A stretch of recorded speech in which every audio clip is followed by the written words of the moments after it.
ناظرین، آپ سے گزارش ہے کہ ویڈیو کو آخر تک ضرور دیکھا کریں تاکہ عمل آپ کو مکمل طور پر سمجھ آ جائے اور آپ اس سے بھرپور فائدہ حاصل کر سکیں۔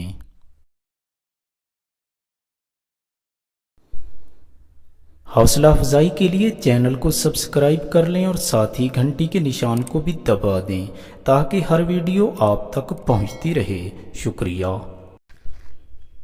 اعوذ باللہ من الشیطان الرجیم، بسم اللہ الرحمن الرحیم۔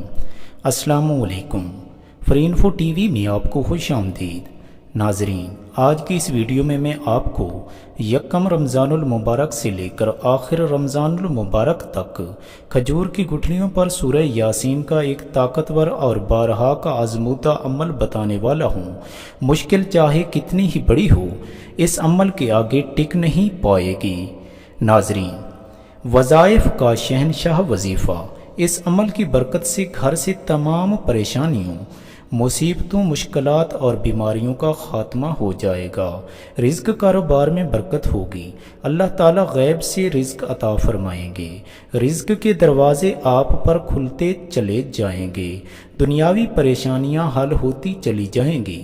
اگر آپ کا کوئی ایسا کام ہے جو بارہا کی کوششوں کے باوجود نہیں ہو رہا تو اس عمل کو کر کے دیکھ لیں، آپ کا کام ڈنکی کی چوٹ پر ہوگا۔ حاجت چاہے کتنی ہی مشکل ہو، اب مشکل نہیں رہے گی۔ اس عمل کی برکت سے آپ کی تمام مشکلات دور ہوتی چلی جائیں گی۔ ناظرین، آپ کو اس عمل کے لیے کل 465 کھجور کی گٹھلیاں چاہیے ہوں گی۔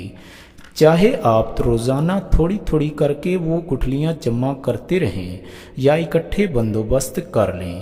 عمل سے پہلے گٹھلیوں کو صاف پانی سے اچھی طرح دھو لیں، پھر انہیں احتیاط سے رکھ لیں۔ کوئی ایک وقت مقرر کر لیں جس وقت آپ فری ہوں اور بغیر کسی الجھن کے عمل بجا لا سکیں، چاہے صبح ہو، دوپہر ہو، شام یا عشاء کے بعد، جو وقت آپ کو مناسب لگے۔ آپ نے ہر روز وقت مقررہ پر ہی عمل کو شروع کرنا ہے۔ ماہ رمضان کے پہلے روزے کے دن باوضو ہو کر قبلہ رخ بیٹھ کر آپ نے ایک عدد کھجور کی گٹھلی لے کر اس پر سب سے پہلے 11 مرتبہ درود ابراہیمی پڑھنا ہے۔ اس کے بعد ایک مرتبہ سورہ یاسین پڑھ کر پھونک دینی ہے اور آخر میں پھر 11 مرتبہ درود ابراہیمی پڑھنا ہے اور گٹھلی کو ان گٹھلیوں سے الگ کسی کپڑے کی تھیلی میں بند کر کے صندوق میں رکھ دینا ہے۔ دوسرے دن پھر آپ نے اسی وقت مقررہ پر باوضو ہو کر قبلہ رخ بیٹھ کر 2 کھجور کی گٹھلیاں لینی ہیں، ان پر سب سے پہلے 11 مرتبہ درود ابراہیمی اور پھر ہر گٹھلی پر ایک ایک مرتبہ سورہ یاسین پڑھ کر پھونک دینی ہے اور پھر آخر میں 11 مرتبہ درود ابراہیمی پڑھ کر پھونک دینا ہے۔ ان گٹھلیوں کو پہلی گٹھلی کے ساتھ تھیلی میں بند کر دینا ہے۔ اسی طرح تیسرے روز 3 گٹھلیوں پر یہی عمل بجا لانا ہے، چوتھے روز 4، پانچویں روز 5 اور مسلسل 30 روزے تک یہ عمل وقت مقررہ پر بجا لانا ہے۔ ہر روز آپ نے ایک گٹھلی بڑھا دینی ہے۔ اگر روزے 29 ہو جائیں تو بھی آپ کا عمل مکمل ہو جائے گا۔ 30 ہوں تو 30ویں روزے کے دن بھی 30 گٹھلیاں لے کر یہ عمل بجا لانا ہے۔ اگر آپ اعتکاف میں بیٹھنا چاہتے ہیں تو اعتکاف کے دوران بھی وقت مقررہ پر اس عمل کو جاری رکھیں۔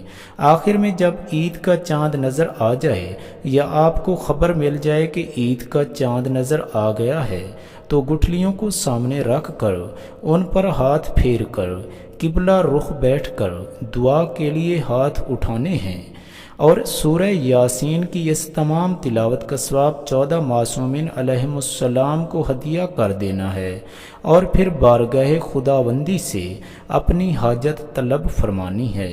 اللہ تعالیٰ سمیع علیم آپ کی حاجت ضرور روا فرمائیں گے۔ اس کے بعد گٹھلیوں کو تھیلی میں بند کر کے اپنے صندوق میں رکھ دینا ہے۔ جب بھی کوئی پریشانی ہو، کوئی مشکل پیش آ جائے، گٹھلیوں پر ہاتھ پھیر کر جسم پر پھیر لیں۔ اگر کسی مہم یا بہت ضروری کام کے سلسلے میں کہیں جا رہے ہیں تو گٹھلیوں کو اپنے ساتھ لے جائیں، ضرور بالضرور آپ کو فتح نصیب ہوگی۔ ناظرین، اس عمل کو اپنے دوستوں رشتہ داروں کے ساتھ ضرور شیئر کریں تاکہ وہ بھی اس عمل کی برکت سے مشکلات اور پریشانیوں سے نجات حاصل کر سکیں۔ اللہ تعالی ہم سب کا حامی و ناصر ہو۔ دعاؤں میں یاد رکھیے گا۔ اگلی ویڈیو تک کے لیے اللہ حافظ۔